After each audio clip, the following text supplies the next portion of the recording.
अक्रूर की दीक्षा भगवान दौड़ दे गए, अरे काका जी आप कब आए? आप दौड़ दे गए तो अक्रूर की गई चरण स्पर्श लगे कर। कौन? भगवान कृष्ण, क्योंकि रिश्ते में चाचा लगते हैं।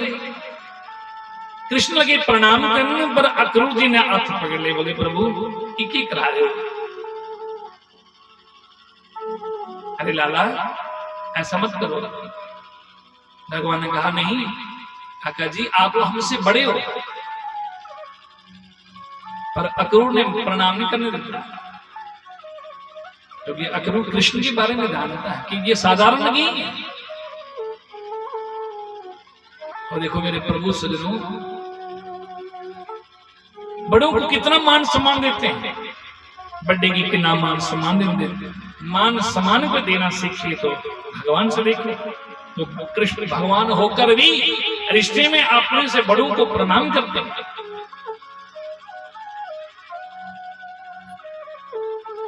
और बड़ों को तो प्रणाम करना ही चाहिए, क्योंकि शास्त्र कहते हैं कि अभिवादनम शीलस्य नित्यं वृद्धोपसेविनः तस्य चत्वारि वर्धन्ते आयु विद्या यशो बलम्। जो अभिवादनशील लोग होते हैं वो बड़ों को मान सम्मान देते हैं, बड़ों को प्रणाम करते हैं और करना चाहिए। भगवान होकर भी सज्जनों, भगवान हो ये भी देखो फिर भी अपनी बड्डे की मान सम्मान कर देंगे। इतने कृष्ण भगवान आए थे वो भी बड्डे की मान सम्मान करते। राम जी आए तो राम जी भी सुबह उठ करके अपने माता पिता गुरु को प्रणाम करते थे कि प्रातः काल उठ के रघुनाथ मात पिता गुरु ना वही माता। राम जी भी सुबह उठ करके अपने माता पिता गुरुजनों को प्रणाम करो। फिर हम क्यों नहीं कर सकते? हमें तो करना चाहिए, बड़ों को प्रणाम करना चाहिए, क्योंकि हम भगवान से बड़े तो नहीं हो सकते ना। हम भी अपने बड़ों को, माता पिता गुरुजनों को, बड़ों को जरूर प्रणाम करना चाहिए। तस्य चत्वारि वर्धन्ते, चार चीजें मिलती है ना आशीर्वाद विच। जेडे बड़े की प्रणाम कर दे, माता पिता गुरुजन की प्रणाम कर दे ना, तो चार चीजें प्राप्ति होती है। आयु विद्या यशो बल। आयु विद्या यश और बल की वृद्धि। सुखदेव जी कह रहे थे परीक्षित अक्रूर जी तो भगवान ने फिर भी चरण से बोले नहीं गुरु आप मुझसे बड़े हैं, पर अक्रूर ने हाथ पकड़ लिया नहीं प्रभु। पर भगवान ने पूछा आप काका जी आए हैं तो आने का कारण बताइए, कैसे आए? जबकि भगवान कृष्ण जानते हैं कि अक्रूर जी किस लिए आए हैं, और अक्रूर जी ने तो कुछ बोले नहीं। सोचा देखिए बोला की दसा कि लाला में तुम्हें लेने वसा आया कि कंस ने भेजे। पर भगवान आखेंगे कोई गल नहीं काका जी तुम नहीं दसो, पर मैं जानता हूं आपको महाराजा कंस ने भेजा, और मैं ये भी जानता हूं कि महाराजा कंस ने हम दोनों भैया को बुलाया है, अब हमको लेने के लिए आए हैं, और वो उसने जो अखाड़ा रचाया है वो हम दोनों को मारने के लिए उसने षड्यंत्र रचाया है। पर आप घबराए ना, वो कंस हमें नहीं मार सकता। अक्रूर जी ने जब सुना ये तो मेरे प्रभु तो सब कुछ जानते हैं, कृष्ण तो अंतर्यामी है। अब पूरा विश्वास हो गया कि कृष्ण, जो मेरे मन में विचार आ रहे थे कहीं ऐसा ना हो मैं कोई गलती तो नहीं कर रहा, कृष्ण बलराम को लेने के लिए जा रहा हूं।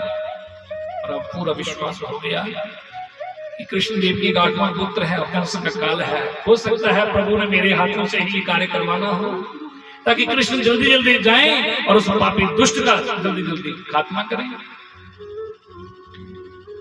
पर भगवान ने कहा काका जी आप आए तो हैं पर हमें कैसे ले जाओगे?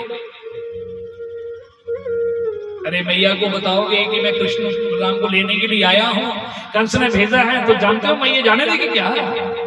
अरे वो कभी नहीं जाने देगी।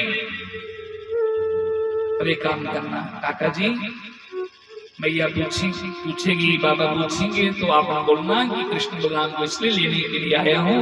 मेला परसों बहुत बड़ा मेला अखाड़ा है, मेले में दिखने के बड़े बड़े लोग आ रहे हैं, तो कृष्ण बलराम को मेला दिखा करके फिर इन्हें छोड़ देंगे, फिर घर पे छोड़ आएगा।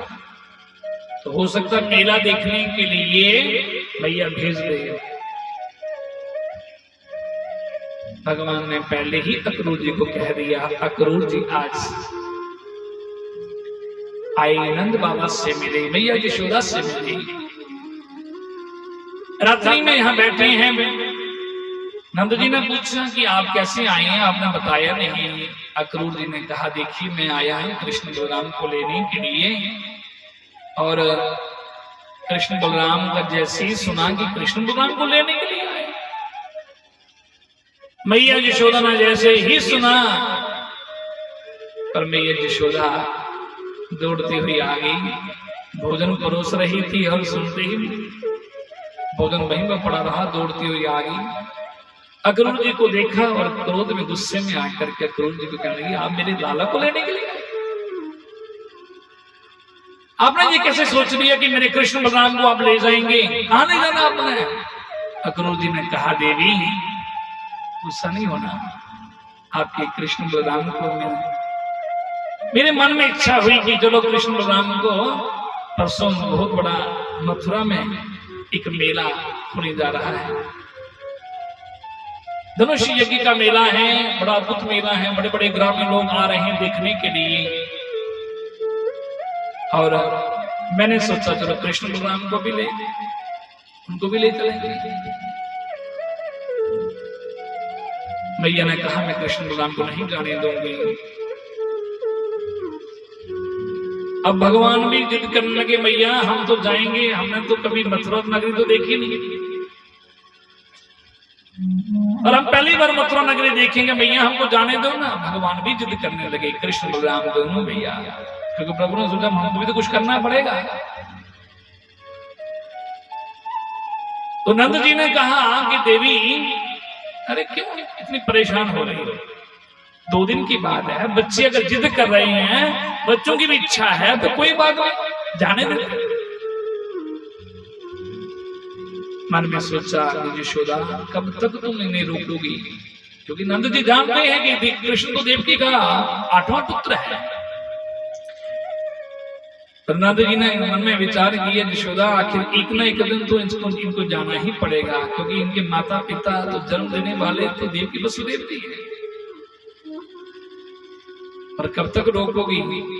नंद जी ने कहा, देवी 2 दिन की बात है, और अगर ये बात है तो मैं भी साथ में चलूंगा। कृष्ण को बलराम दोनों को बच्चों को मेला दिखा करके फिर लौट आएंगे। आज ये रात्रि में सारी खबर पूरे ब्रज में फैल गई, यहाँ तक कि राधा रानी को पता चल गया कि भगवान कृष्ण सुबह चले जाएंगे। राधा रानी भी आई बरसाने से, आज रात्रि में राधा रानी भी रो रही है। भगवान ने राधे को कहा, राधे तुम तो जानती हो, अरे मुझे तो जाना ही पड़ेगा, क्योंकि अगर मैं नहीं गया तो मेरी आगे की लीला सारी की सारी लीला सब रुक जाएगी। तुम तो जानती हो किशोरी जी।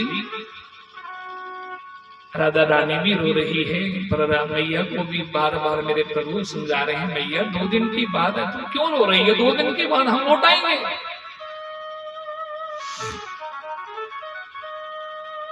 भगवान कृष्ण के सखाओं को पता चल गया, अरे भगवान के सखा तो उसी समय दौड़कर आ गए, अरे लाला तुम हमको छोड़कर जाओगे, हम भी तुम्हारे साथ चलेंगे मथुरा में। और जैसे जैसे जिन सखाओं को पता लगा, तो भगवान के सखा मधुमंगल श्रीदामा मन सखा सब दौड़कर आ गए, और ब्रज की गोपियों को भी पता चल गया। ब्रजवासियों को जब खबर सारे ब्रज में खबर फैल गई, तो सभी ब्रजवासी आपस में गोपियां चर्चा करती हैं कि कृष्ण हमको छोड़कर जा रहे हैं। आज रात्रि में सजनों कोई भी नहीं सोया, सब ब्रजवासी आज प्रभु की याद में कि प्रभु हमको छोड़कर चले जाएंगे कल, कैसे रोके उन्हें। ब्रज की गोपियां, ब्रजवासी लोग और इधर नंद भवन में भगवान ने क्या किया, अक्रूर जी को इशारा किया कि आप जल्दी ही सुबह 4 बजे हम चल पड़ेंगे, नहीं तो ब्रजवासी लोगों को पता चल गया तो जाने नहीं देंगे मुझे। पूरी रात में आए तो नहीं मैया यशोदा भी नहीं सोई। पूरी रात्रि में मैया को भगवान समझा रहे हैं। 4 बजे का समय था, नंद बाबा जी ने भी बैलगाड़ी सजाई, अक्रूर जी ने रथ सजाया। 4 बजे का समय था। सजनों, मेरे प्रभु आज मैया को समझा रहे, मैया मुझे जाने दो ना, मुझे आशीर्वाद दो मैया, मैं जल्दी ही परसों लौट आऊंगा। पर कोई नहीं जानता कि कृष्ण तो जा रहे हैं, कहकर ये आ रहे हैं कि मैं परसों लौटूंगा, और ये नहीं कि परसों बीत जाएंगे, कृष्ण तो फिर भी हैं, नहीं आएंगे। आज रात्रि का समय सजनों, रथ पर प्रभु जैसे रथ बाहर निकाल रथ पर बैठे, नंद का द्वार खोला तो क्या देखा कि सामने नंद के द्वार के भवन के सामने लाखों ब्रजवासी लोग खड़े हैं। ब्रज की गोपियां, जिनकी आंखों से आंसू बह रहे हैं, गोपियां रो रही हैं। गोपियों ने, एक गोपी कहने लगी, अरे लाला तुम कहां जा रहे हो हमको छोड़ करके, हमें तो रात को ही पता चल गया कि आप हमें छोड़कर जा रहे हो। पर हे गोविंद, अगर जाना ही था तो हमारे साथ रिश्ता क्यों बनाया? आपने क्या सोचा कि हमको छोड़कर चले जाएंगे? गोपियां रो रही हैं। भगवान ने कहा, देवियों मैं सिर्फ 2 दिन के लिए तो जा रहा हूं, परसों लौटाऊंगा। एक गोपी कहने लगी, लाला अगर तुम जाने के लिए कहते हो ना, तो हमें ऐसा लगता है कि हमारे तो शरीर से प्राण निकलने वाले हैं, जाने का नाम मत लो लाला। कुछ गोपियां कहती हैं, अरे प्रभु जाना है तो हमको भी साथ ले चलो। भगवान ने कहा, देवियों मैं आपको साथ में नहीं ले सकता।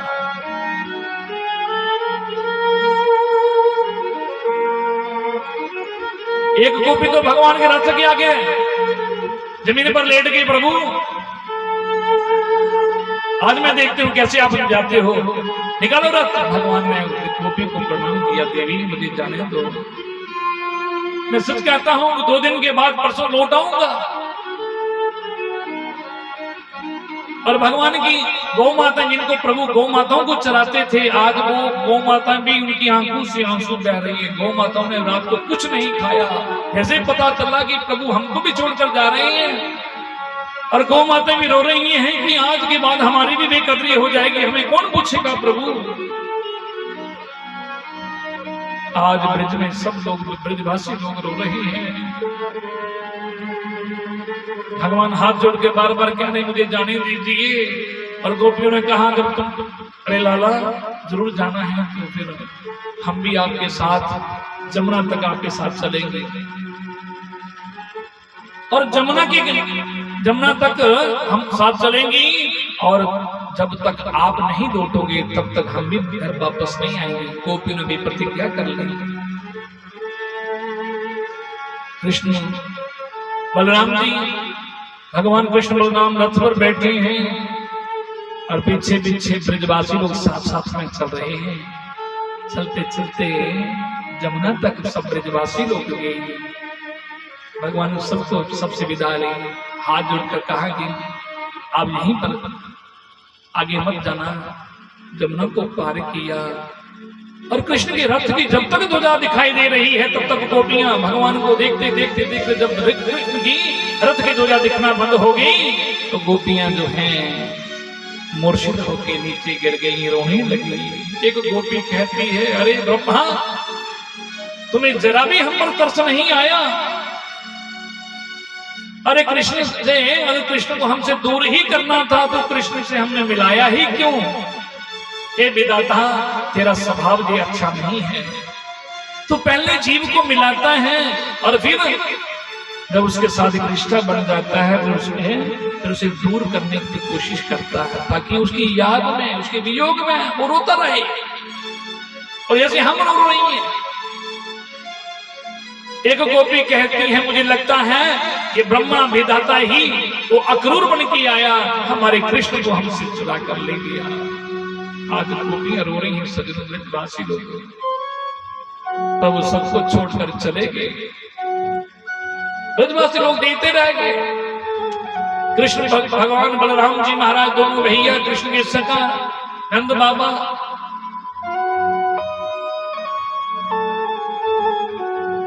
रात्रि में यहाँ पर मथुरा में प्रवेश किया।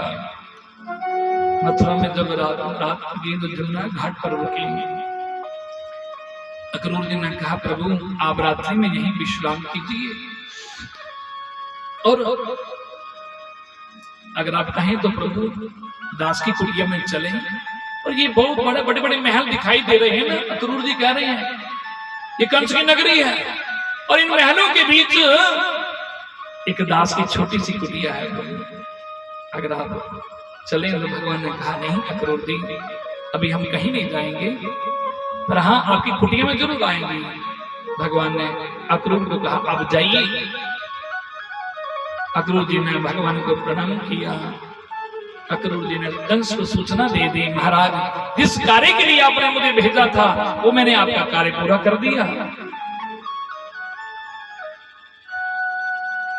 कंस को सूचना मिल गई कि कृष्ण बलराम आ चुके हैं,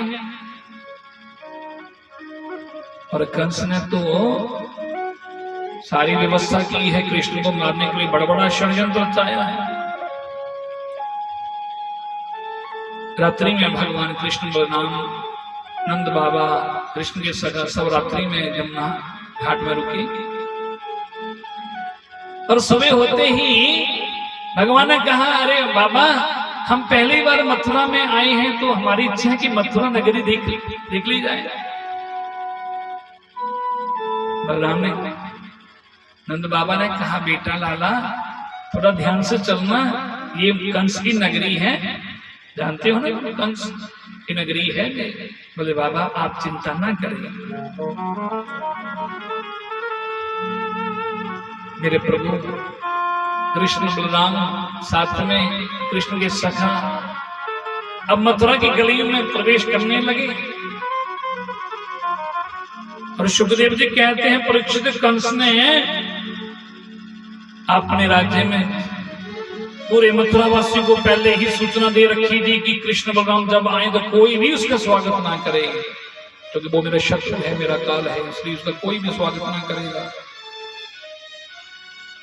पर उन्हें कौन रोक सकता है?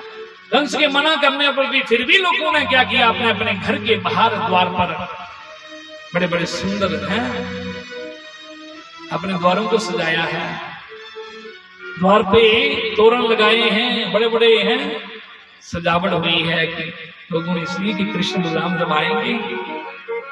कुछ माताएं खड़ी हैं रास्ते में आरती उतारने के लिए कि जब प्रभु आएंगे तो हम आरती उतारेंगे। फूल लेके खड़े हैं, फूल बरसाएंगे। सभी मथुरा वासी लोग जो हैं कृष्ण के स्वागत के लिए रास्ते में खड़े हैं, और कृष्ण बलराम भगवान कृष्ण के सखा जिस जिस गलियों से गुजर रहे हैं तो बड़ा खूब स्वागत हो रहा है। आज मेरे प्रभु की जय जयकार हो रही है। कृष्ण के सखाओं ने कहा लाला हम तो पहली बार आए हैं यहाँ पे, और तुम भी पहली बार आए हो, यहाँ तो लोग बड़ा स्वागत कर रहे हैं। इतना स्वागत और ये क्यों कर रहे हैं? जब हम लोग तो इनको जानते नहीं, और ये लोग भी हमको पहली बार देख रहे हैं, इतना स्वागत क्यों हो रहा है?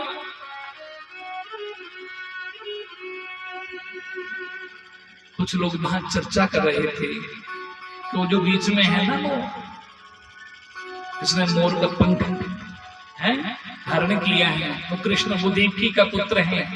अरे देवकी मैया का यही तो पुत्र है आठवां। तो भगवान के सखाओं ने सुन लिया, कृष्ण के मित्रों ने सुन लिया। भगवान को पूछने लगे लाला ये क्या कर रहे हैं लोग? अरे तुम मैया देवकी के पुत्र हो, अरे तुम तो मैया यशोदा के पुत्र हो, तो ये लोग तो कह रहे हैं कि तुम देवकी के पुत्र। भगवान ने कहा अरे भैया एक बात आपसे छुपाना है, बताना भूल गया था, पर ये सच बोल रहे हैं। सचमुच मेरी जन्म देने वाली मेरी माता देवकी और मेरे पिता वसुदेव जी, पर मेरा पालन पोषण जो मैया यशोदा ने किया है और नंद बाबा ने किया है, वो भी तो मेरे माता पिता है, पर जन्म देने वाले देवकी और वसुदेव जी ये ठीक बोल रहे। भगवान के सखा ने कहा, लाला इतनी बड़ी बात हमसे छुपा कर रखी, इसका मतलब कि ये तुम देवकी के पुत्र हो और कंस जो है वो तुम्हारे मामा जी लगे, कंस मामा लगे, तो तभी तो ये लोग इतना स्वागत कर रहे हैं। और जब आपका इतना स्वागत हो रहा है, लोग इतना स्वागत कर रहे हैं, और फिर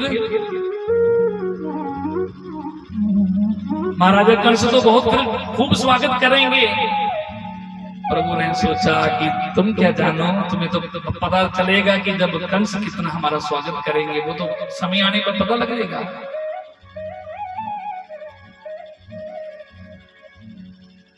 और भगवान कृष्ण के सखाओं ने कहा, लाला अरे हम लोग आपके साथ आए हैं और हम तो फटे पुराने वस्त्र पहन करके भी आगे थे, पर बात यह है कि हमें कुछ वस्त्र हमको भी दिला दो ना, नई वस्त्र दिला दो।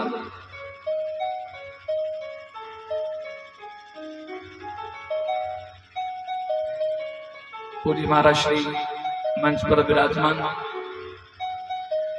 हो रहे हैं और बैठे बैठे ही, क्योंकि महाराज जी की मर्यादा है तो कि मंच, क्योंकि जब कथा चल रही हो तो महाराज जी तो लोग सबको कहते हैं कि जब कथा के समय कोई भी, जब क्योंकि उनका एक सिद्धांत है और ये नियम है हमारे जो शास्त्रों में, हमारे ग्रंथों में जो दिया है, तो वही वो नियम।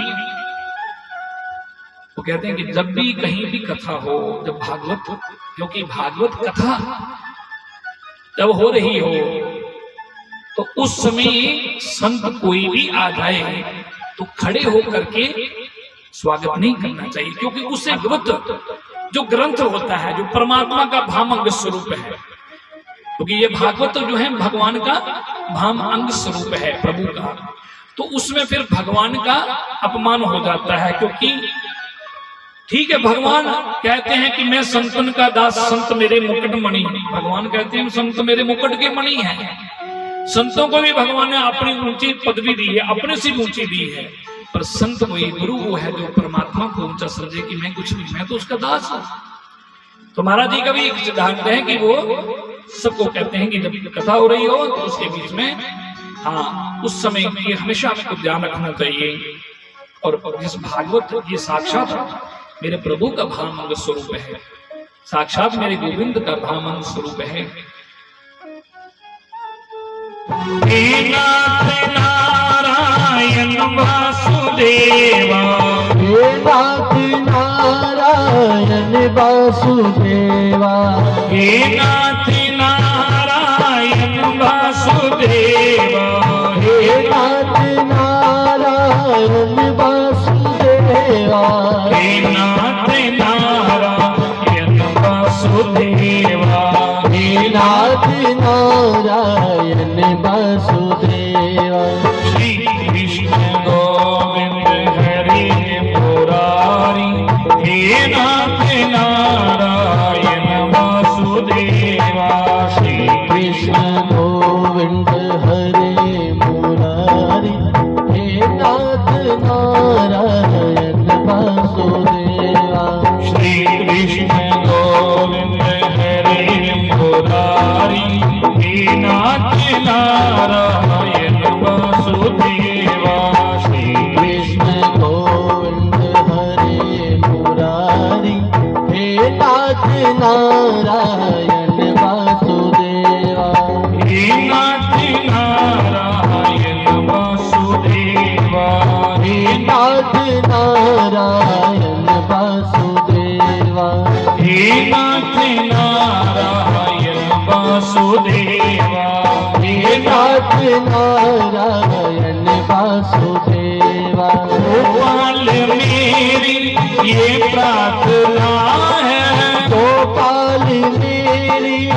तुम्हारा, भूलूं ना मैं नाम कभी भी तुम्हारा, भूलूं ना नाम कभी तुम्हारा, भूलूं ना मैं नाम कभी भी तुम्हारा।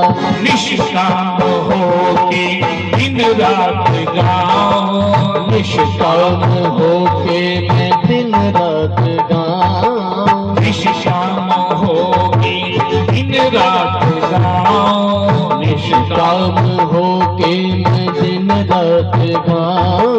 हे नाथ नारायण वासुदेवा, हे नाथ नारायण वासुदेवा, हे नाथ नारायण वासुदेवा, हे नाथ नारायण वासुदेवा। श्री कृष्ण गोविंद हरे मुरारी, हे नाथ नारायण वासुदेवा, श्री कृष्ण गोविंद हरे मुरारी, हे नाथ नारायण वासुदेवा। श्री कृष्ण गोविंद हरे मुरारी, हे नाथ नारायण वासुदेवा, श्री कृष्ण गोविंद हरे मुरारी, हे नाथ नारायण वासुदेवा। श्री कृष्ण गोविंद हरे मुरारी, हे नाथ नारायण वासुदेवा, श्री कृष्ण गोविंद हरे मुरारी, हे नाथ नारायण वासुदेवा। हे नाथ नारायण वासुदेवा, हे नाथ नारायण वासुदेवा, हे नाथ नारायण वासुदेवा, हे नाथ नारायण वासुदेवा। हे नाथ नारायण वासुदेवा। जय जय श्री राधे। तो भगवान सुखदेव जी महाराज चर्चा कर रहे थे कि परीक्षित, जब भगवान के सखाओं ने कहा कृष्ण सखा कंगलाला बड़ा आश्रय तेरे कनाई फटे पुराने वस्त्र पाए देना। कृष्ण आखेंगे कोई गल नहीं मेरे कन्ना हो, तुसीं कुछ अच्छे जे वस्त्र दिलाना। प्रभु थोड़ा आगे जमुना के कंढे जाइए, धोबी घाट जिथे जमुना के घाट पर जाइए, धोबी जाइए कपड़े धवा कर दे। मेरे प्रभु ने जाइए धोबी की दीक्षा, एक धोबी की जाइए मेरे प्रभु ने इशारा किया और इशारा किया की किया भगवान आखोगे मामा राम राम। धोबी ने सोचा कि केड़ा मेरा अपने आई है जरा निकी मामा आखा ਹੁਣ ਮਾਮੇ ਦੇ ਗ੍ਰਾਮ ਵੀ ਜਾਣਾ ਪੈਣਾ ਨਾ ਨਹੀਂ ਆਦਾ ਉੱਥੇ ਜਿਹੜੇ ਮਾਮੇ ਦੀ ਉਮਰ ਦੇ ਹੋਣ ਸਾਰੇ ਮਾਮੇ ਹੁੰਦੇ ਚਾਹੇ ਉਹ ਧੋਬੀ ਹੈ ਚਾਹੇ ਨਾਈ ਹੈ ਸਭ ਮਾਮੇ ਹੁੰਦੇ ਤੇ ਜੇ ਨਾਨੇ ਦੀ ਉਮਰ ਦਾ ਵੈਦਾ ਬਜ਼ੁਰਗ ਹੈ ਵੈਦਾ ਫਿਰ ਨਾਨਾ ਹੈ ਨਾ। ਤੇ ਭਗਵਾਨ ਨੇ ਵੀ ਆਖਿਆ ਮਾਮਾ ਤੇ ਧੋਬੀ ਨੇ ਦੇਖਿਆ ਕਿ ਕਿਹੜਾ ਆਪਣੇ ਆਪ ਨੂੰ ਭਾਈ ਕੋਨੇ ਤੂੰ। भगवान कृष्ण आखेंगे मैं हूं कृष्ण और ये मेरे बड़े भैया हैं बलराम जी और मेरे जो सखा हैं। भगवान आखा दे ते इन्हीं के जेरे सामने कोई वस्त्र जाइए बड़े बड़े अच्छे अच्छे चमकीले वस्त्र होंगे इन्हीं के वस्त्र को देख लो। तो बिने जाइए बड़ी अभद्र भाषा बिच जाइए भगवान की जाइए लगे बोलन और आख्या की गौ चराने रही गमन चराने रही है अनपढ़ और ये राजे महाराजे ने वस्त्र मैंने सोचा ही कृष्ण को जिसे मारने वास्ते कंस ने डबड़ा खड़ा रहता तो बिना सोचे ऋषि तो नहीं मारी ना इक्के डंडे डगानी ऋषि मारी नहीं ना तो व्याकरण ठहरी गया डंडा तो है वस्त्र डंडा पकड़िया और जिन्हें वो डंडा नहीं भगवान कृष्ण की मारने वास्ते दौड़िया। कृष्ण ने जाइए बलराम ने इशारा किया कि करना बलराम करे देखना के करना के हो देखे जिन्हें हम दौड़ता आया तो मेरे बाल कृष्ण प्रभु ने जाइए जिन्हें डंडे की लगा मान का डंडा पकड़िया तो इक्के डंडे की पकड़ी डंडे से हार कर दे था की बेहा इससे बड़ा दो बेदरी नदी तब उन्हें बंद कर दे बोली बाल कृष्ण लाल की। तो भी जिसने मारा गया तो बाकी अरे तो भी जो देखिया वो कपड़े कुपड़े दे उतारे कपड़े दबा रहे दौड़ते चली और तो भी जंदे जा रहे बोलते जा रहे, अरे पूतना को मारने वाला आ गया, भगासुर को मारने वाला आ गया, भगासुर को मारने वाला आ गया। जो सुना जाइए है कंस की सूचना मिलेगी कि कृष्ण और बलराम का जाइए एक मथुरा के लोगों बड़ा स्वागत किया जिहड़ा कि मैं मना किया और ओदे बाद धोबी की दही मारी उन्हें। भगवान आख्या जल्दी वस्त्र पहनना, बड़े बड़े राजे महाराजे ने वस्त्र चमकीले लाल पीले नीले सब कृष्ण ने सखा चाहिए जेडे जेडे भी मेले में लगे बेचारे मार उन कृष्ण ने सखा निके निके जिहड़ियां बड़ी बड़ी पोशाकां बड़ी बड़ी राजे महाराजे ने बड़ी बड़ी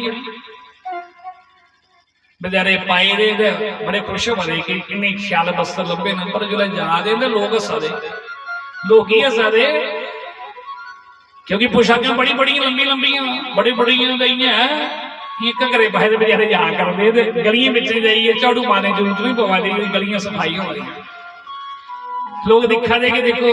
भगवान कृष्ण आखने लाला ये की हसा करते हैं, भगवान आखते ता हसा करते हैं कि वस्त्र बड़े बड़े ना आखने लाला भाई कम कर कोई वस्त्र जाइए तो छोटे छोटे वस्त्र को कराई दे। भगवान आगे गए दे एक दर्जी जिहड़ा है कृष्ण का भक्त है, प्रभु का भक्त है और भगवान कृष्ण की बड़ी उन्हें चर्चा सुनी रही। आगे वो खड़ोते रहा कुदरती भगवान ने उसे जाइए देखिया बड़ी श्रद्धा है नहीं भगवान का प्रार्थना की, प्रभु की कुटिया बिच गई और उस दर्जी ने प्रभु के जाइए मेरे ठाकुर जी का पूजन किया और दर्जी ने जाइए कृष्ण ने जाइए सारे सखाएंगे वस्त्र कटिंग करी है कटी है सिलाई कराए और मेरे प्रभु ने उसे भी आशीर्वाद देता, आशीर्वाद दिए प्रभु आगे चलिए कपड़े भी लाइए सिलाई है ग्वालिंगे पहना है उन वस्त्र भी सुंदर वस्त्र भी पहनने देना। और अगर जा रहे थे एक सुदाम नाम का एक माली जिन्हें कृष्ण की दई है भगवान कृष्ण ने सखाएंगी फुल माला वगैरह पहनाई, माली ने भगवान कृष्ण के सखाएंगे सारे की माला भी पहनाई है। उन माला पहनाई है आगे के आगे एक कुब्जा नाम की एक स्त्री त्रों जगह शरीर पेड़ा हो जाता कुब पेदा है बेचारी लोग कुब्जा भी आखते हैं तो त्रिवका भी आखते हैं।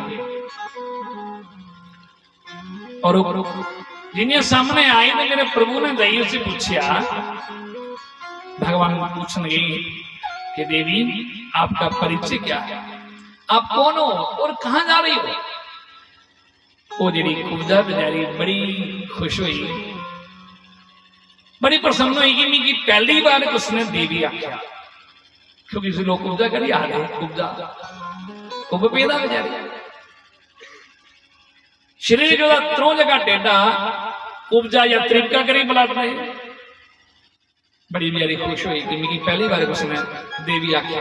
तो कुब्जा की जो प्रभु ने आख्या देवी कौन हो तुम, परिचय तुम्हारा क्या है, तो बड़ी खुश हुई कि मेरी पहली बार उसने देवी आख्या।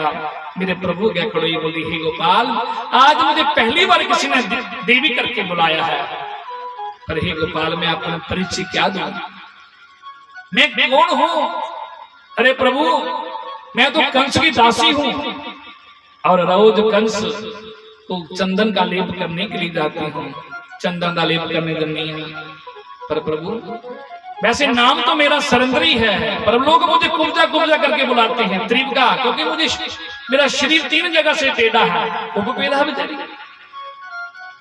मेरे प्रभु ने दिखा और कुब्जा की दिखा कुब्जा की आख्या कि मेरे सारे सखा की मेरी भी चंदन का लेप कर सारे की चंदन का लेप किया और प्रभु ने देखा कि किसी भी जीने का अधिकार है। मेरे ठाकुर जी ने उसी थोड़ा अपने को बुलाया इशारा कितना इधर जिन्हें कोल आई त्रै उंगलियां भगवान ने जाइए त्रों उंगली करना जाइए उस कुब्जा की थोड़ा या इसे ठोडी पर थोड़ा या जाइए त्रै उंगलियां स्पर्श कितियां और त्रों उंगली ने धल करके जाइए ऊपर थोड़ा जी किता ते झटका कराया तो कुब्जा दा जेड़ा त्रै जगह जाइए शेर सीधा तो कुब्जा दा कुब सीधा कर उड़िया और उसी परम सुंदरी बनाए उड़िया। बोले बाल कृष्ण ढाल की कुब्जा का सजनों भगवान ने कुब सीधा कर दिया और उसे परम सुंदरी बना दिया। देखो भगवान के लिए कौन सी बड़ी बात है।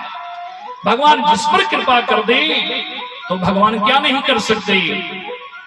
आज भगवान ने कृपा कर दी कुब्जा को, उसका कुब सीधा कर दिया। जरा क्यों जगह श्री टेढ़ा कुब बेदा जो लोग कुबड़ी कुबड़ी करी आखते हैं, पर आज मेरे प्रभु ने कुब सीधा कर दिया, परम सुंदरी बनाई दिया।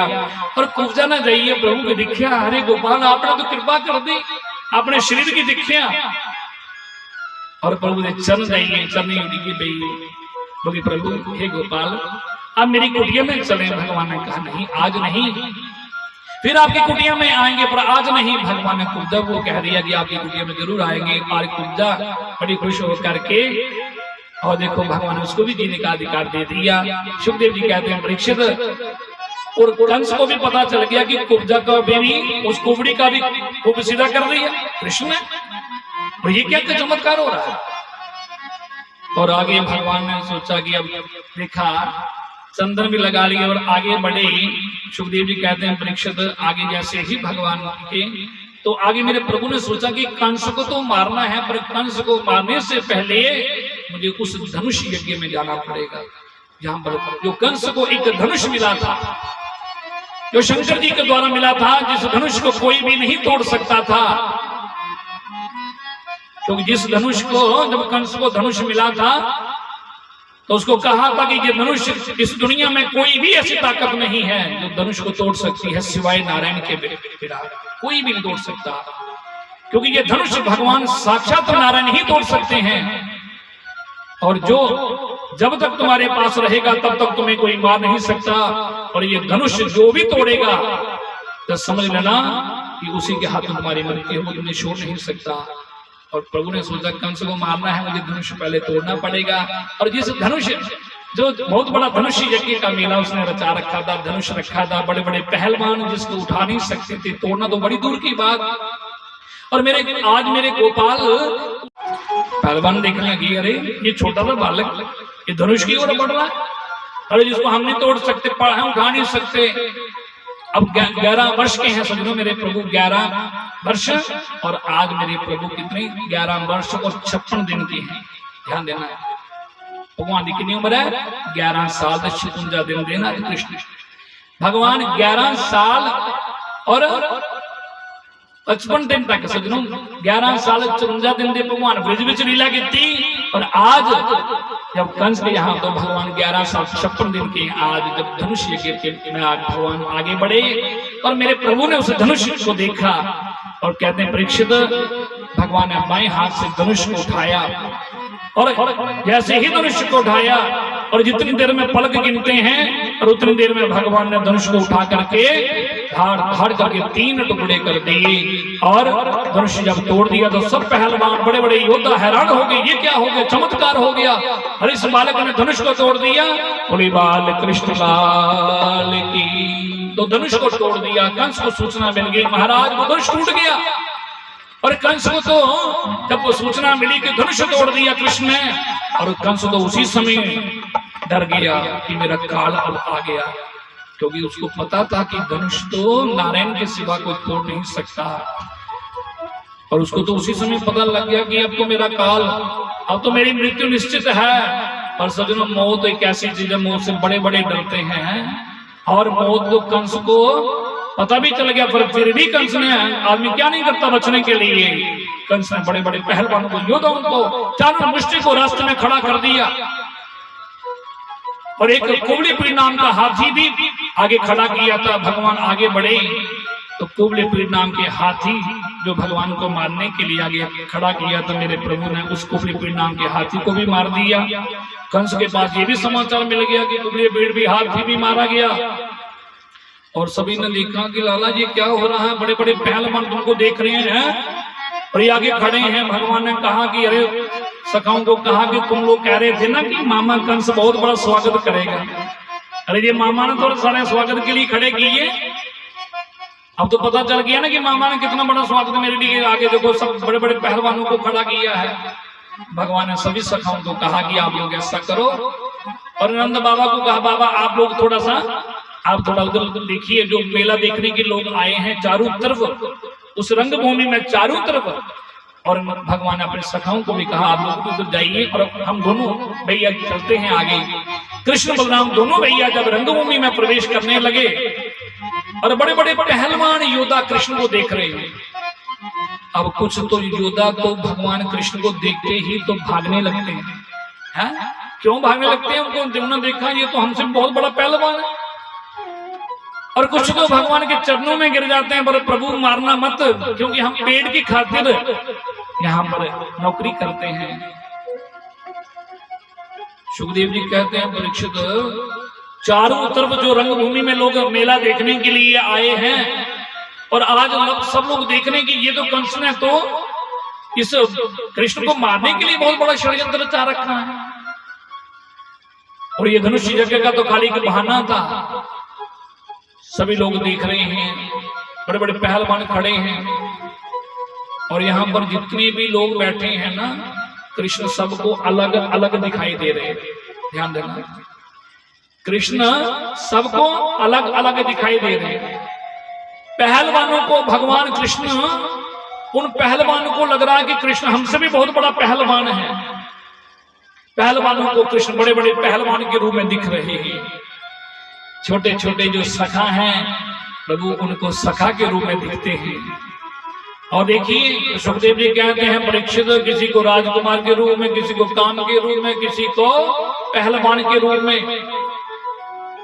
और कुछ जो बुजुर्ग लोग हैं उनको तो कृष्ण ऐसे दिखता है कि हमारे बच्चों की तरह, हमारे दोते हैं पोते की तरह है।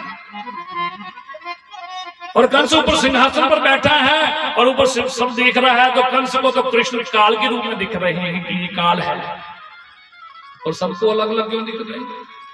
और जो भक्त लोग हैं और भक्तों को तो भगवान कृष्ण तो साक्षात मेरे परमात्मा के रूप में दिख रहे हैं, जबकि कृष्ण एक है, पर सबको अलग अलग क्यों दिख रहे हैं? क्योंकि जाकी रही भावना जैसी, जागी रही भावना जैसी, प्रभु मूर्त देखी दिन तैसी। अब जिसका जैसा भाव है ना, अब जिसका जैसा भाव है तो भगवान तो उसी रूप में दिखेंगे ना। भावे ही विद दे देवो, आपकी जैसी भावना है, आप किस भाव से उसको देख रही हैं। अगर आपकी भावना अच्छी है तो आपको फोटो में भी भगवान दिखेगा। आपकी भावना है तो भगवान मूर्ति में भी दिखेंगे। प्रहलाद के अंदर भावना थी ना, हिरण्यकश्यप ने कहा कि तुम्हारा भगवान कहाँ है, कहाँ नारायण तुम्हारा? उसने कहा इस खंबे में तुम्हारा भगवान है। प्रहलाद ने कहा मेरा नारायण तो इसमें भी है। पर क्या उसके लिए भगवान खंबे से प्रकट नहीं हो गए क्या? अरे नरसिंह से प्रति खंबन को पर काटने को प्रहलाद कहा। अरे नरसिंह तो आज भी खंबे में मिल जाता है, पर कोई निकालने वाला को प्रहलाद तो भक्त पैदा हो। अरे धन्य झाट ने तो भगवान को पत्थर से बांध लिया, पर बात है कि धन्य जैसा तो कोई भक्त तो हो, क्यों नहीं निकाल सकते? सजनों, भक्त जहां से चाहें वहीं से भगवान को प्रकट कर सकते हैं। तो उसकी भावना पर, उसकी कैसी भावना है, किस भाव से उसको कैसे देख रही। दूसरी जाकी रही भावना जैसी, प्रभु मूर्त देखी तिन तैसी। जिसकी जैसी भावना उसको भगवान ऐसे दिख रही है, सबको अलग अलग दिखाई दे रही है। और कंस ने देखा सभी भाग रही हैं। चाणूर मुष्टिक को इशारा किया, अरे चाणूर, अरे मुष्टिक कहाँ हो तुम? और देखिए चाणूर मुष्टिक जो थे ना, ये कंस के दो एक ऐसे सैनिक थे, बड़े बड़े पहलवान थे, योद्धा थे, और 10-10 हजार सैनिकों से अकेले वो युद्ध कर सकते थे, इतने बड़े पहलवान थे। चाणूर मुष्टिक को बुलाया, चाणूर मुष्टिक आगे खड़े हो गए। चाणूर मुष्टिक ने क्या किया? और उसके बाद जब कृष्ण को देखा, ललकारा, मेरे प्रभु को जब ललकारा तो मेरे प्रभु ने देखा, और आज मेरे प्रभु ने देखा, चाणूर और मुष्टि को देखा। सुखदेव जी कहते हैं परीक्षित, आज मेरे गोपाल ने चाणूर से युद्ध किया और चाणूर को उठा करके 7 बार घुमाया और घुमा करके जमीन पर पटक दिया, और उसी समय चाणूर का मेरे प्रभु ने वध कर दिया। और बलराम जी ने मुष्टिक को मस्तिष्क पर प्रहार किया और मुष्टिक का उसी समय वध कर दिया। चाणूर मुष्टिक का दोनों का भी उद्धार कर दिया। बोले बाल कृष्ण लाल की। अब चाणूर मुष्टिक भी मारेंगे, और जब चाणूर मुष्टिक मारे, कंस ने कहा अरे चाणूर, अरे मुष्टिक। भगवान ने कहा मामा बस तुम्हारे चाणूर मुष्टिक तो चले गए हैं, पर तुम्हारा जाना बाकी है। और मेरे प्रभु ने देखा कि कंस तो सिंहासन पर बैठा है। मेरे प्रभु ने जैसे ही सिंहासन पर छलांग लगाई और कंस ने तलवार निकाल ली और भगवान को मारने लगा, और तलवार जैसे ही प्रभु ने नीचे गिर गई, कंस की तलवार नीचे गिर गई, कंस भागने लगा और मेरे प्रभु ने पीछे से कंस को बालू से पकड़ लिया और जैसे बालू से पकड़ा और बाल से बोले मामा बस बस, जानती हो आज तुम्हें कितनी पीड़ा हो रही है, आज तुम्हारे मेरे बाल भी पकड़े हैं, जानते हो, अरे याद करो वो दिन। भगवान ने कहा याद करो मामा वो दिन, आज से 30-32 वर्ष पहले जब मेरी माँ देवकी का विवाह मेरे पिता वसुदेव से हुआ था, और जब आपको पता चला कि देवकी का 8वां गर्भ तुम्हारा काल होगा, तो मेरी माँ को आपने ऐसे ही बालों से पकड़ा था ना, पकड़ करके, और ऐसे ही आपने मेरी माँ को कितना कष्ट हो रहा होगा, कितनी पीड़ा हुई होगी, और ये आज मैं तुम्हें बताना चाहता हूँ मामा, तूने बड़े पाप किए, बड़े बड़े अत्याचार किए लोगों पर, अब तुम्हारा पाप का घड़ा भर चुका है। और भगवान ने कहा आज मैं तुम्हें बताना चाहता हूँ मामा, तुम दूसरों को कष्ट देते आ रहे हो, क्योंकि दूसरों पर तो आदमी कष्ट, दूसरों को कष्ट देता है, दूसरों के ऊपर अत्याचार करता है, और उसको कब पता चलता है जब उसके साथ स्वयं उसके साथ बीतती है। जो तन बीते सो तन जाने, जिसके साथ बीती है उसको पता लगता है। हम दूसरों को कष्ट देते हैं, दूसरों को अत्याचार करते हैं, दूसरों के जीवों को मार करके इंसान क्या क्या नहीं करता अपने शरीर को हष्ट पुष्ट बनाने के लिए। न जाने कितने लोगों ने अपने हैं, कितने जीवों की मार करके अपने शरीर को हष्ट पुष्ट बनाने के लिए क्या नहीं करते इंसान सज्जनों। पर अगर हम किसी जीव को जीवन दान नहीं दे सकते, किसी को मार करके जो लोग अपने शरीर को हष्ट पुष्ट बनाना चाहते हैं, मैं उनके लिए कह रहा हूं कि जो लोग अपने शरीर को हष्ट पुष्ट बनाने के लिए, सेहत बनाने के लिए न जाने कितने जीवों की हत्या कर करके काट काट के खाते हैं। विचार करें कि उन जीवों को काट करके जो खाते हैं, और मांस, दूसरे का मांस तो अच्छा लगता है, पर अपना मांस कोई काट करके कोई खाए, ये देखना कितनी पीड़ा होती है। हमें छोटी सी सुई कांटा चुभ जाए तो कितनी पीड़ा होती है। विचार करें किसी जीव को मार करके, जब कोई जो लोग मुर्गे हैं ना जाने क्या क्या जीवों को हत्या कर करके काट काट के खाते हैं, और अपने शरीर को इन्होंने एक कब्रिस्तान बना रखा है। फिर कहते हैं भगवान हमारे अंदर है। रात को मुर्गे खा करके सुबह मंदिर में घंटी बजाने जाएंगे तब भगवान मिल जाएंगे क्या? अरे मांसाहारी को तो लोग सज्जनों भगवान क्या एक जन्म छोड़ के 7 जन्म की भक्ति करने तब भी नहीं मिल सकते। इसलिए कभी भी अगर हम किसी को जीवन दान नहीं दे सकते तो किसी का जीवन लेने का भी हमको अधिकार नहीं है। और भगवान ने कहा मामा तूने बहुत लोगों को कष्ट दिए, बहुत अत्याचार किए, और तुम्हारे पाप का घड़ा भर चुका है। बालों से पकड़ा था, और भगवान ने कहा मामा मुझे देख, तुमने इतने पाप किए हैं, तुमने बड़े बड़े अत्याचार किए हैं, और इतने पाप करने के बावजूद भी तू फिर भी खुश नसीब है कि जिसकी मृत्यु के सामने मैं स्वयं खड़ा हूं। भगवान ने कहा देख मुझे, मैं कौन हूं? भगवान ने कहा मामा मुझे देख, मैं भगवान हूं, और मेरी शरण में आ मैं तुम्हें मुक्ति दूंगा। अरे मेरे बड़े बड़े संत महात्मा लोग अंत समय के लिए तरसते हैं कि प्रभु का दर्शन हो जाएंगे। अपने जीवन में सज्जनों हम लोग भक्ति करते हैं, भगवान का भजन सिमरन करते हैं, किस लिए? अपनी मृत्यु को सुधारने के लिए। भगवान ने कहा तुम खुश नसीब हो पाप कर कर भी, फिर भी इसकी मृत्यु के सामने मैं स्वयं खड़ा हूं। राम ने कभी भी नहीं कहा कि मैं भगवान हूं। आप रामायण में कहीं बता सकते राम ने कहा कि मैं भगवान हूं। भगवान होकर भी राम ने कभी भी भगवान नहीं कहा, क्योंकि राम जी मर्यादा में रहे। और कृष्ण ने तो बार बार गीता में कहा कि मैं भगवान हूं। और कंस ने जब भगवान को देखा, और आज कंस को भी भगवान कृष्ण के अंदर वो काल तो दिख रहा था, पर जब साक्षात जब देखने लगा, ध्यान से देखा, तो मेरे प्रभु के अंदर भगवान नारायण का रूप जब देखा, और कंस को भगवान ने बालू से पकड़ा था, और वहीं से बाल को पकड़ करके और उसके बाद वहीं पर सीढ़ियों से ऊपर से पटका और जमीन पर धार करके नीचे गिरा दिया। और उसी समय कंस का प्रभु ने वध कर दिया। बोली बाल कृष्ण लाल की। और कंस का वध तो कर दिया, और आप ऐसे जयकारा भी नहीं बोले। मुझे लगता है ऐसे लग रहा कि आपको लग रहा कंस जिंदा है ना। तो उस समय जो मथुरा के लोग थे ना वो भी ऐसे ही भगवान ने कहा अरे क्या हुआ। अब हम लोगों ने सोचा कि कंस अगर मरा नहीं मरा, अगर वो जिंदा रहा तो फिर ऐसा ना वो हमको छोड़ेगा नहीं। इसलिए प्रभु ने सोचा जी अभी इनके लोगों के अंदर खुशी नहीं है। तो भगवान ने क्या किया, उसी समय कंस को अपने पाँव से पाँव से धकेला और बाहर करके फिर आगे देखा तो सब लोगों ने देखा तो कंस तो मर गया। बोले भाल कृष्ण हाल की। अब लोगों को लगा कि कंस तो बिल्कुल मर गया है, जिंदा नहीं है, क्योंकि लोगों के अंदर डर था ना कंस के। तो आज पहली बार आज लोगों के अंदर इतनी खुशी है, लोग खुशियां मनाने लगे कि आज कंस के अत्याचारों से हमको मुक्ति मिल गई। आज प्रभु ने हमको मुक्ति दिला दी। अरे पापी कंस का घड़ा फूट गया, मर गया। और मेरे प्रभु ने क्या किया सज्जनों, कंस को मारा। कंस की पत्नियां जो थी ना, अस्थि और प्राप्ति, ध्यान देना, इन अस्थि और प्राप्ति को भगवान ने उपदेश दिया। कहा देवियों रोना नहीं, अरे शरीर तो जन्म लेता, शरीर की मृत्यु होती है, आत्मा तो अजर अमर है। और सुखदेव जी कहते हैं परीक्षित भगवान ने कंस का उद्धार किया, प्रभु ने कंस को भी मुक्ति दे दी, क्योंकि भगवान के हाथ से मरना और बचना दोनों मुक्ति है। कंस जैसे पापी को भी प्रभु ने मुक्ति दे दी, क्योंकि भगवान कृष्ण का नाम ही कैसा है सज्जनों। तो कृष्ण बड़े से बड़े पापियों को भी मुक्ति दे देते हैं।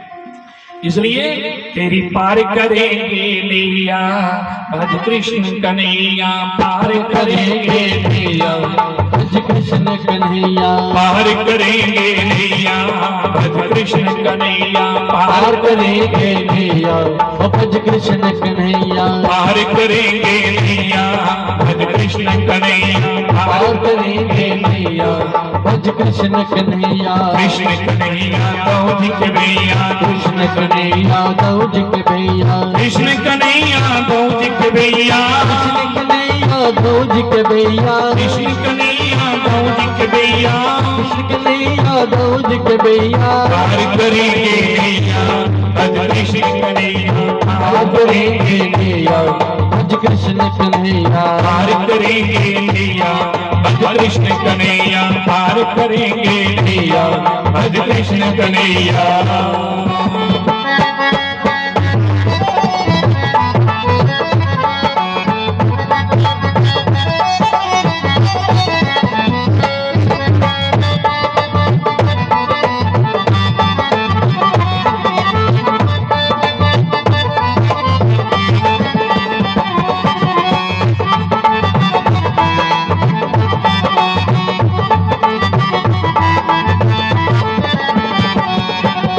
इस दिन बज गोपाल प्यारे, इस दिन बज गोपाल प्यारे, इस दिन बज गोपाल प्यारे, मोर मुकुट पीतांबर वारे, मोर मुकुट पीतांबर वारे, मोर मुकुट पीतांबर वारे, मोर मुकुट पीतांबर वारे, भक्तों के रखवैया, भज कृष्ण कन्हैया, भक्तों के रखवैया, भज कृष्ण कन्हैया, भक्तों के रखवैया, भज कृष्ण कन्हैया, भक्तों के रखवैया, भज कृष्ण कन्हैया, पार करेंगे नैया, भज कृष्ण कन्हैया, पार करेंगे नैया, भज कृष्ण कन्हैया।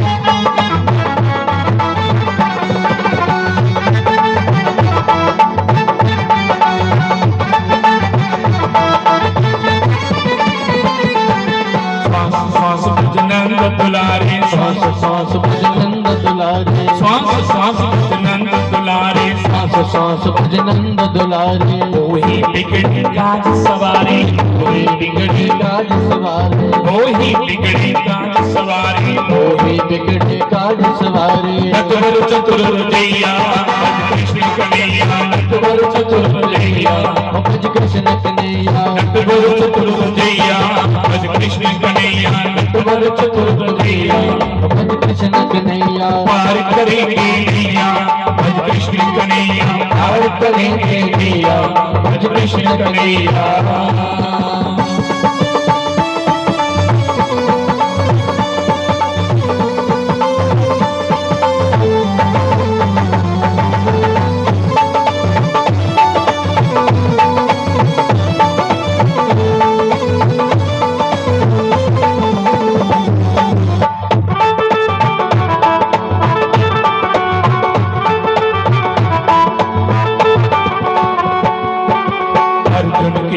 रथ को हांका, अर्जुन के रथ को हांका, अर्जुन के रथ को हांका, अर्जुन के रथ को हांका, सांवरिया गिरधारी बांका, सांवरिया गिरधारी बांका, सांवरिया गिरधारी बांका, सांवरिया गिरधारी बांका, भारत जो ब्रज दैया भज कृष्ण कन्हैया, भारत जो ब्रज दैया भज कृष्ण कन्हैया, भारत जो ब्रज दैया भज कृष्ण कन्हैया, भारत जो ब्रज दैया भज कृष्ण कन्हैया, पार करेंगे नैया भज कृष्ण कन्हैया, पार करेंगे नैया भज कृष्ण कन्हैया, पार करेंगे नैया भज कृष्ण कन्हैया, पार करेंगे नैया भज कृष्ण कन्हैया, कृष्ण कन्हैया कौदिक भैया, कृष्ण कन्हैया कौदिक भैया, कृष्ण कन्हैया कौदिक भैया, कृष्ण कन्हैया कौदिक भैया, कृष्ण कन्हैया कौदिक भैया, कृष्ण कन्हैया कौदिक भैया, पार करेंगे नैया भज कृष्ण कन्हैया, पार करेंगे नैया भज कृष्ण कन्हैया, पार करेंगे नैया भज कृष्ण कन्हैया, पार करेंगे नैया भज कृष्ण कन्हैया, पार करेंगे नैया भज कृष्ण कन्हैया, पार करेंगे नैया भज कृष्ण कन्हैया, पार करेंगे नैया भज कृष्ण कन्हैया। जय जय श्री राधे। तो सुखदेव जी कहते हैं परीक्षित प्रभु ने कंस को भी मुक्ति दी, कंस का उद्धार किया, कंस की पत्नी को अस्थि और प्राप्ति दोनों को भगवान ने आत्मोपदेश दिया। और इधर आज अपनी नाना उग्रसेन की हथकड़ियां मेरे प्रभु ने कारागार से उग्रसेन को भी बाहर निकाला, उनकी हथकड़ियां प्रभु ने अपने हाथों से खोली। और मां देवकी और वसुदेव को भी आज कंस के कारागार से आज मुक्त किया, उनकी हथकड़ियां बेड़ियां खोली। आज मेरे प्रभु नाना उग्रसेन माता पिता देवकी और वसुदेव को भी प्रणाम किया, क्योंकि अभिवादन शीलस्य नित्यम वृद्धोपस्य विना तस्य चत्वारि वर्धन्ते आयु विद्या विजय शुभलम। भगवान होकर मेरे को माता पिता को अपने नाना उग्रसेन को भी प्रणाम किया। और सुखदेव जी कहते हैं परीक्षित इधर सबने कहा लाला अब दुकान से मारा गया, अब हम सबको चलना चाहिए, क्योंकि मैया यशोदा हमारा इंतजार कर रही होगी। प्रभु ने कहा आप नंद बाबा को कहा बाबा आप जाइए और मेरे सखाओं को साथ ले जाइए, क्योंकि आप तो जानते हो कि बाबा मेरे जन्म देने वाले माता पिता देवकी वसुदेव जी हैं। आपने मेरा पालन पोषण किया है, पर मैं चाहता हूं कि कुछ समय में मां देवकी और पिता वसुदेव के साथ बिताना चाहता हूं। इस नंद बाबा ने कृष्ण को उंगली पकड़ के चलना सिखाया, पर सजनों आज भगवान ने उसी समय कह दिया कि बाबा आप जाइए। और कृष्ण के सखाओं ने कहा लाला तुम क्या कह रहे हो? अरे मैया को कह कर आएंगे तो तुम परसों लौट आओगे, पर तुम कह रहे हो कि आप जाओ। भगवान ने कहा मैं जल्दी ही आने का प्रयास करूंगा। आज नंद बाबा भगवान कृष्ण के सखा बेचारे बड़े उदास होकर चले गए बेचारे। आज नाना उग्रसेन को प्रभु ने क्या किया, वो कंस का मुकुट आज नाना उग्रसेन को राज सिंहासन पर बैठा दिया। स्वयं राजा नहीं बने भगवान। देखो मान सम्मान को देना चाहिए तो प्रभु से जगह भगवान चाहते तो उस मथुरा के राज गद्दी पर बैठ सकते थे, पर मथुरा का राज उग्रसेन को दिया और उग्रसेन को राजगद्दी दी। और कृष्ण बलराम दोनों भाइयों का मुंडन संस्कार होगा। कृष्ण बलराम आज भगवान कृष्ण और बलराम जी का मुंडन संस्कार होगा। यज्ञोपवीत भगवान को जनेऊ वगैरह पहनाया गया। सुखदेव जी कहते हैं परीक्षित गुरु गर्गाचार्य जी द्वारा यज्ञोपवीत हुआ और कृष्ण बलराम को आज प्रभु को गुरुकुल में पढ़ने के लिए भेज दिया। और देखिए भगवान कृष्ण जब तक ब्रज में रहे, वृंदावन में रहे ना सजनों, भगवान ने कभी भी अपने केश नहीं कटवाए। आज पहली बार जब मुंडन संस्कार होगा, पहली बार भगवान के केश जो है मुंडन संस्कार होगा। और दूसरी बात कि भगवान कृष्ण जब तक ब्रज में रहे, वृंदावन में रहे, ब्रज में ब्रजभूमि में, तब तक भगवान ने कभी भी अपने पांव में कोई भी चरण पादुका नहीं पहने। क्यों? चाहते तो भगवान सोने की चरण पादुका पहन सकते थे, पर भगवान ने इसलिए नहीं पहनी कि एक तो मेरे जो सखा हैं ये गरीब परिवार से हैं, और प्रभु ने सोचा कि अगर मैं पहनूंगा तो ये सोचेंगे बड़े बाप का बेटा है। नंद बाबा तो पूरे ब्रज के मुखिया थे। और दूसरी बात कि मेरी गौ माताएं जो हैं वो भी नंगे पांव भगवान उनको चराते थे, तो इसलिए भगवान ने गौ माताओं को चराया, तो नंगे पांव भगवान ने गौ माताओं को चराया। कभी भी 11 साल और ये 54 दिन तक, जब तक भगवान ब्रज में रहे तब तक भगवान नंगे पांव ही भगवान ने सारी लीला की। और तीसरा कि भगवान कृष्ण अपने मस्तक पर कोई सोने का मुकुट नहीं पहना जब तक ब्रज में रहे, एक मोर का पंख। और सुखदेव जी कहते हैं परीक्षित कोई हीरे मोती रत्न कुछ नहीं भगवान ने अपनी है ठाकुर जी। और आज जब यज्ञों में संस्कार हुआ, मुंडन संस्कार हुआ, जनेऊ वगैरह पहनाया, प्रभु को गुरुकुल में भेजा गया। और भगवान कृष्ण गुरुकुल में प्रवेश किया प्रभु ने, और गुरुकुल में उज्जैन नगरी अवंतिकापुरी में भगवान गुरुकुल में प्रवेश प्रभु ने किया। सारी विद्याओं को कृष्ण वहीं पर पढ़ा, विद्याओं को प्राप्त किया, और वहीं पर भगवान कृष्ण के साथ मित्रता हुई। किसके साथ? सुदामा के साथ। सुदामा के साथ मित्रता हुई। भगवान ने सुदामा को गले लगाया, और धनुर्विद्या अस्त्र शस्त्र चलाना वहीं पर भगवान ने सीखे। जब तक कृष्ण ब्रज में रहे तब तक भगवान ने कोई अस्त्र शस्त्र नहीं उठाया। कृष्ण के हाथ में की बंसुरी थी, और जिन जिन राक्षसों को मारा भगवान बिना अस्त्र शस्त्रों से भगवान ने राक्षसों का वध किया। और आज धनुर्विद्या अस्त्र शस्त्र सब चलाना भगवान ने गुरुकुल में सीखी। परीक्षित ने पूछा गुरु जी भगवान ने क्यों सीखे? भगवान को उनको सिखाने की क्या जरूरत है? अरे जिनके अंदर तो सारी विद्या है, समस्त विद्या जिनके सारी विद्या जिनके अंदर विराजमान है, तो भगवान को क्या सिखाने की जरूरत है? उनको कौन पढ़ा सकता है? उनको कौन सिखा सकता है? सुखदेव जी ने कहा परीक्षित भगवान ने इसलिए गुरु को अपनाया कि दुनिया को बताने के लिए कि हम भगवान होकर भी जब संसार में आते हैं तो हमें भी गुरु की शरण में जाना पड़ता है। राम जी आए तो क्या गुरुकुल में नहीं गए? क्या गुरु की शरण में नहीं गए? तो जब भगवान ने दुनिया को बताने के लिए कहा कि अब हम भगवान होकर भी आते हैं तो हम भी गुरुकुल की मर्यादा में रहते हैं, गुरु की शरण में जाते हैं। ये तो भगवान को कौन सिखा सकता है? तो सारी अस्त्र शस्त्र विद्या प्रभु ने वहीं पर सीखी।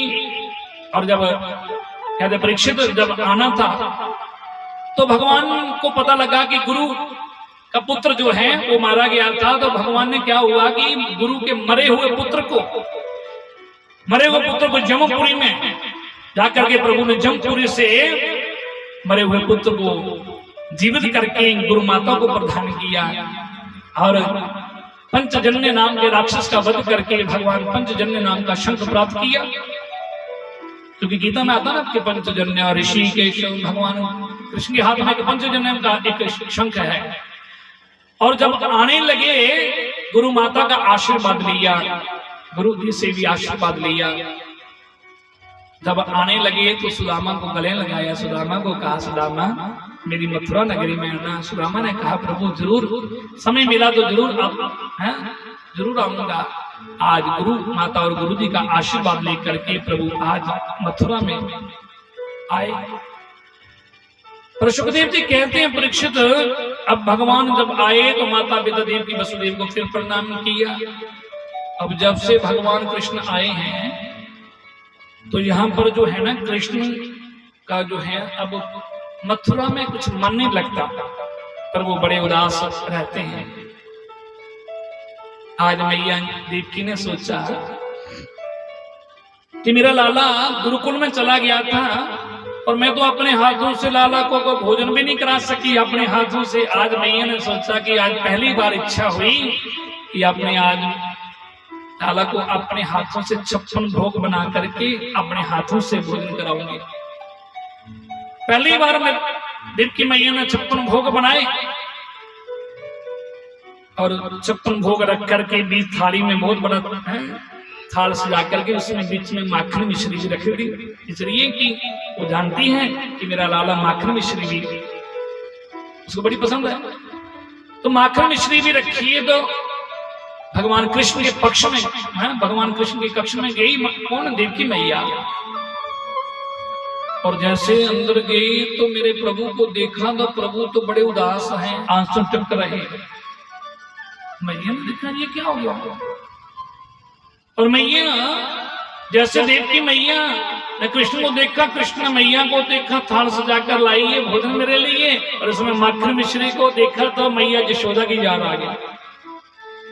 अरे यशोदा मैया की याद आ गई कि मेरी मैया मुझे माखन खिलाती थी। और भगवान की आंखों से तो और आंसू बहने लगे, रोने लगे। मेरे प्रभु को रोते हुए देखा तो देवकी मैया डर गई, थाल तो वहीं पर रखा और दौड़ते हुए बाहर चली गई। वसुदेव के पास गई, वसुदेव ने कहा देवी क्या हुआ, अरे बड़ी डरी लग रही है, क्या बात है। देवकी ने कहा आप यहाँ बैठे हो, मेरा लाला जब से आया है, अरे मैं देख रही हूँ, मैं काफी दिन से देख रही हूँ कि जब से कृष्ण गुरुकुल से पढ़कर आए हैं तब से उसका कुछ मन नहीं यहाँ लगता, मैं बड़ा उदास रहता है। और आज मैं पहली बार अपने हाथों से 56 भोग बनाकर लेकर गई। मैंने सोचा अपने लाला को आज अपने हाथों से भोजन कराऊंगी। अरे मेरे को देखते ही वो रोने लगा। मैया ने जब मुझे बात कही, अरे आप जाओ ना, अरे लाला को पूछो ना, अरे गोपाल को पूछो ना वो क्यों रोता है। वसुदेव ने कहा देवी एक बात है, हमने तो लाला को जन्म दिया है, कृष्ण को जन्म हमने दिया है, पर उसका पालन पोषण तो यशोदा ने किया है, नंद जी ने किया है। क्योंकि उसका स्वभाव कैसा है ये तो हम नहीं जानते, ये तो यशोदा ही जानती है, जो नंद जी जानते हैं। इतनी देर में बातें कर रहे थे तो वहीं पर सामने कौन आ गए, इतने में जदुवंशियों के मंत्री बृहस्पति जी के शिष्य, ज्ञानों में सर्वश्रेष्ठ उद्धव जी आ गए वहां पर। और उद्धव जी ने देखकर उद्धव जी को देखा, वसुदेव ने कहा बेटा इधर आओ। अरे बाबा क्या हुआ। अरे तुम जाओ ना कृष्ण के पास, जरा कृष्ण से पूछो क्या क्यों बड़े उदास रहता है, उसे पूछो कोई तकलीफ तो नहीं, कोई यहाँ कोई परेशानी है क्या, कोई मथुरा में यहाँ पर तुमको तकलीफ है कोई क्या, कोई हमारी सेवा में कोई कमी रह गई है क्या। उद्धव जी ने कहा कोई बात नहीं बाबा, आप चिंता ना करें, मैं अभी जाता हूं। और जैसे ही भगवान कृष्ण के कक्ष में गए कौन, उद्धव जी। और उद्धव जी को भगवान ने उद्धव जी को देखा और उद्धव ने कहा अरे प्रभु क्या हुआ, क्या हमको कोई तकलीफ है क्या, बड़े उदास हो और आपकी आंखों से आंसू क्यों बह रहे हैं। भगवान कृष्ण उठ करके दौड़ के उद्धव के गले लग गए, रोने लगे। भगवान कृष्ण रोने लगे। उद्धव ने पूछा अरे लाला क्या हुआ बताओ तो सही। उद्धव ने कहा कि उदो मोहि ब्रज ही उदो मोहि ब्रज विसरत नाही, हंस सुना को सुंदर कर कुंजन की शाही। उद्धव जी ने कहा, भगवान ने कहा उद्धव क्या बताऊं, मैं 1000 बार भी प्रयास करूं पर उद्धव मैं ब्रज को नहीं भूल पाता। मुझे ऐसा क्यों लगता है मैं ब्रज को आज भी जब याद करता हूं, मैं लाख बार प्रयास करता हूं बुलाने की, पर ब्रज फिर भी ब्रज को मैं नहीं बुला सकता। मैं इसलिए रोता हूं, मुझे लगता है कि मैंने उन्हें निर्मल ब्रजवासी लोग जो कि जिन्हें अंतःकरण वाले ब्रजवासियों के साथ मैंने बहुत बड़ा धोखा किया है। उद्धव वो खाते पीते सोते उठते बैठते हर एक परिस्थिति में मुझे याद करते थे। जिन्होंने मुझे इतना चाहा, इतना प्रेम दिया ब्रजवासियों ने। अरे जानते हो उद्धव, अरे मेरी मैया यशोदा, मैं उसको कहकर आ गया था मैया मैं तो परसों आज जा रहा हूं, परसों लौट आऊंगा। अरे उस मैया के साथ मैंने धोखा किया। जानते हो उद्धव, एक बार मैं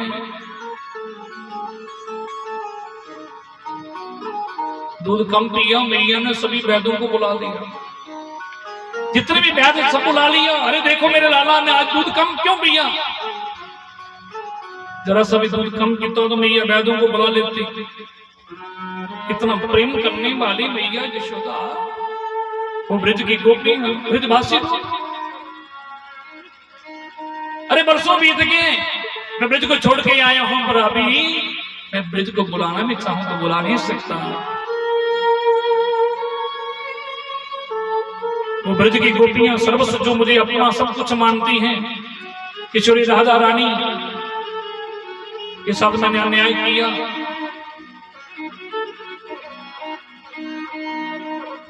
और उद्धव जी ने देखा, भगवान को टेढ़ी नजर से देखा। भगवान ने कहा तो क्या देख रहे हो, तुम एक काम करो, जाकर के वृंदावन में जाओ, मेरा समाचार लेकर जाना, मेरे ब्रजवासियों का समाचार मुझे सुनाना। तुम तो जा सकते हो, जाओ। और गोविंद को देखा तो उद्धव जी ने कहा हमको तुम भेज रहे हो।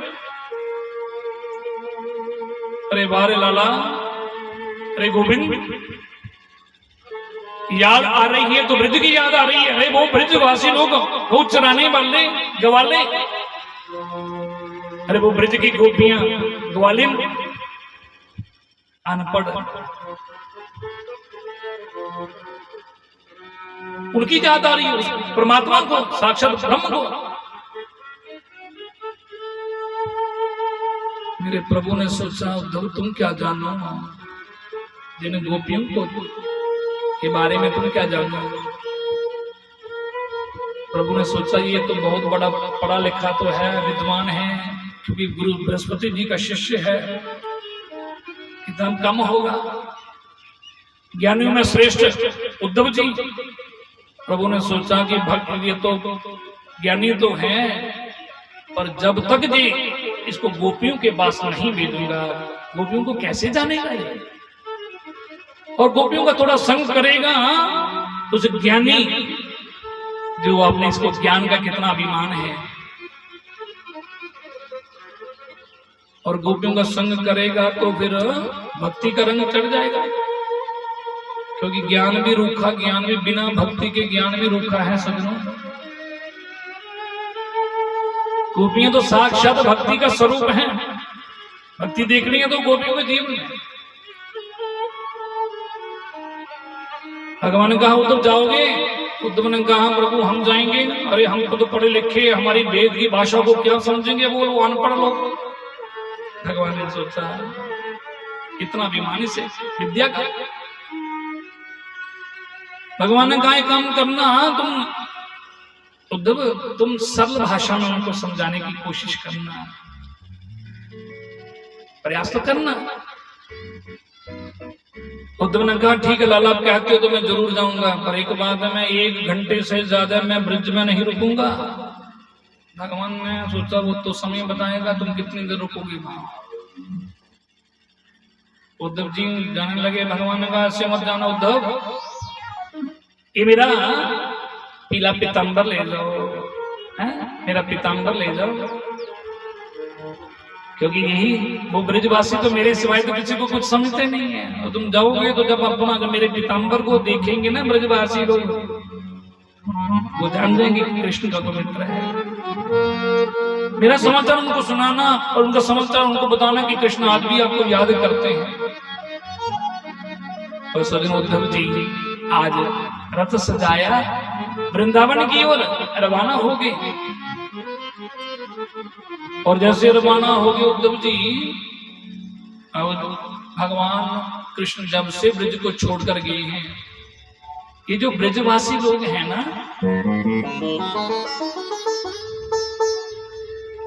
प्रतिदिन भगवान के सखा ब्रजवासी लोग प्रतिदिन सुबह उठ करके मथुरा वाले मार्ग में खड़े हो जाते हैं, देखते रहते हैं कि आज हमारा लाला आ जाएगा। हो सकता है आज हमारे लाला जी हैं कृष्ण आ गए। और जब शाम होती है ना, तो शाम होते सूर्यास्त होते ही उदास होकर घर आते हैं, मैया को कहते हैं मैया आज भी तुम्हारा लाला नहीं आया। अरे कह कर गया था ना परसों आ जाऊंगा, पर अभी तक नहीं आया। वर्षों बीत गए, प्रतिदिन की तरह रोज मथुरा के मार्ग पर खड़े हो जाते हैं ब्रजवासी लोग, भगवान के सखा। आज भी मथुरा के मार्ग में खड़े थे और ये देखा तो एक रथ, बड़ा सुंदर रथ सजा हुआ आ रहा है, सोने का रथ सजा हुआ आ रहा है। अरे भगवान के सखाओं ने कहा, रे देखो भैया, अरे अरे मधुमंगल देखो, लगता है हमारा लाला आ गया।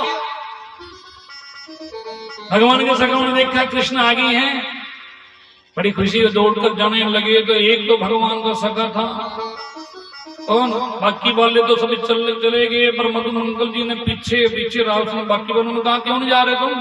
अरे कृष्ण आ गया, हमारा लाला आ गया। वो मधुमंगल ने कहा, हम नहीं जाएंगे। क्यों? उधर आप जाना तो दो, और जब तक वो कृष्ण कान पकड़ के माफी नहीं मांगेगा तब तक मैं उसे माफ नहीं करूंगा। सारे सखा भागने लगे, जाने लगे हैं, रथ की ओर जाने लगे। अरे मधुमंगल ने देखा कि सब भाग रही हैं और मैं पीछे रह गया। अरे नाराजगी तो बाद में दूर कर लेंगे, पर पहले लाला से मिल तो ले। अरे मधुमंगल भी दौड़ता हुआ आ गया और जैसे रथ पास में पहुंचा, रथ के पास पहुंचे, देखा तो वहां तो प्रभु तो है नहीं। उद्धव जी को देखा, उद्धव जी ने सबको देखा, हाथ जोड़े उद्धव जी ने कहा, देखिए जय श्री कृष्ण, और हम उद्धव बृहस्पति जी के शिष्य हैं, हम यानी में हम सब श्रेष्ठ हैं, और आप हमें बताएंगे मैया यशोदा कहाँ मिलेंगी? नंद बाबा से मुझे मिलना है, और मुझे कृष्ण ने समाचार लेके भेजा है, मैं कृष्ण का समाचार लेके आया हूं। भगवान के सखाओं ने कृष्ण उद्धव को देखा, बोलते वाह प्रभु, आज वर्षों के बाद याद आई, खुद नहीं आए। अरे अपने मित्र को भेज दिया। उद्धव ने कहा, देखिए आप मेरे प्रभु आज भी आपको याद करते हैं, सभी को याद करते हैं, पर आप मैया से मिलाएंगे, कहाँ मिलेंगे मैया? मैया का महल कहाँ पे है? भगवान के सखाओं ने कहा, देखिए ऐसा है, नंदरानी का जो महल है ना उद्धव, ये जो सामने आप देख रहे हो ना, क्या? उद्धव को कहा, ये पानी बहता हुआ आ रहा है, और ये पानी जहां से बहता हुआ आ रहा है, इसके पानी का जहां पर अंत होगा तो वहीं पर मैया यशोदा का महल होगा, नंदरानी का